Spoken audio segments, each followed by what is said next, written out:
Mga kulot, meron kami pinuntahan na ilog. Ito, napakaangas mga kulot to. Tapos wala pa siya entrance fee. Tapos meron pa libreng fish pa mga kakulot. Kasama namin dito si Ali. Tingnan nyo si Ali mga kakulot to. Napakagaling niya na talagang lumangoy mga kakulot, no? Sana all marunong lumangoy. Sana turuan mo rin ako sumisid. Ay, iba pala yung mga... Hello mga kabulboy. Ay, mga kakulot pala mga kakulot. Meron pala kami pinuntahan dito mga kakulot. Dito daw sa ilalim na tulay mga kakulot. Meron daw paliguan, napakaangas mga kakulot. Eh, pupuntahan natin yung mga kakulot. Ito pala makikita natin sa baba mga kakulot, yung sako na yung mga kakulot. Kala ko kung ano lang yung mga kakulot. Ay, yung pala yung tubo na itatanim mga kakulot. Binababad daw yan mga ilang linggo mga kakulot. Kaya nandyan yung mga kakulot. Tapos mga kakulot, yung car wash pala dito mga kakulot. Libre na, no? Sa Maynila may bayad pa dito. Libreng-libre na lang mga kakulot. Ibababa mo lang yung sasakyan mo. Wag mo lang iuhulog sa baba mga kakulot. Banda dito, banda doon. Nagbanda-bandahan na mga kakulot. Meron palang naliligo dito mga kakulot. Pero wala pa daw mga bayad dito mga kakulot. Kasi nga daw mga kakulot, hindi ko rin alam kung bakit wala pang bayad mga kakulot. Tapos tingnan nyo naman tong isang tong mga kakulot. Hindi ko alam kung aso pa ba to mga kakulot. Kasi napakagaling lumangoy nito mga kakulot. Tapos yung amo niya hindi naman marunong lumangoy pero mahilig sa ilog, sa dagat. Pero tingnan nyo siya mga kakulot. Hindi ko alam kung daga ba to o aso, isda mga kakulot. Pero napakagaling niya na talagang lumangoy mga kakulot. Dati takot na takot yan mga kakulot. Tapos ito na si Bayo. Titignan niya daw kung malalim mga kakulot. Hindi ko mabigkas na maayos mga kakulot. Yan o, lumubog na siya mga kakulot. Napakaangas talaga dito mga kakulot. No?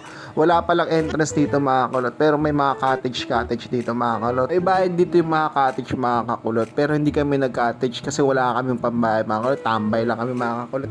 Tapos maya meron itong lalaki na to. Magbabaktabling sana mga kakulot. O kaso pinaprank lang pala kami mga kakulot. Di pala magbabaktabling, no?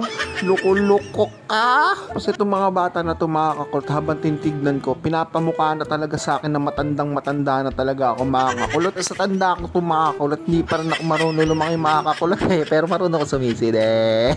Sumasisiding ko na eh. Joke lang. Balik na tayo sa nature na yun. Kakulot, wee! May mga tumatalon dito mga kakulot. Ang cute nila mga kakulot. Tignan nyo. Wee! Boo! Tapos meron dyan mga babae na mga kakulot eh. Mamaya kasunod nila mga kakulot. Ang lakas din ng loob. Medyo mataas yung mga kakulot yung tinatalon nila.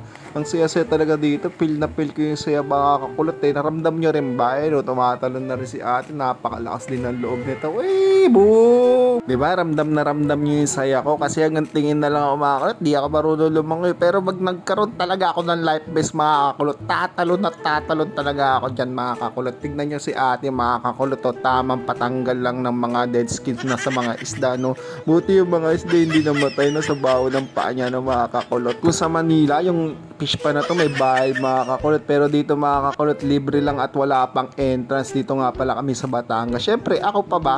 Gagaya din ako makakakulot. Ingit din ako. Ingitero ako. Nagpa-fish pa din ako makakakulot. Nakakakiliti pala makakulot to.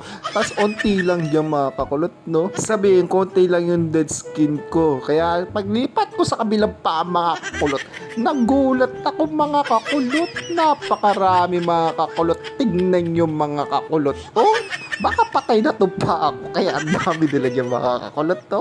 Ang dami talaga mga kakulot. Nakakakiliti na ewan na nakakakilabot kasi nararamdaman mo talaga yung bibig nila. Sinusup-sup. Yung parang pagsup-sup mo sa kanya. Joke lang. Tingnan nyo ito mga kakulot. Napakaganda dito. Tapos maya mga kakulot. Ewan ko ba anong ginagawa ni Ali. Bakit bigla siyang lumitaw sa video. Ayun pala. Patapos na pala tong video na to mga kakulot. No, nasayang ko yung mga oras nyo, no. Kung itatanong nyo sa akin kung saan to, hindi ko rin alam. Bahala kayo sa buhay nyo.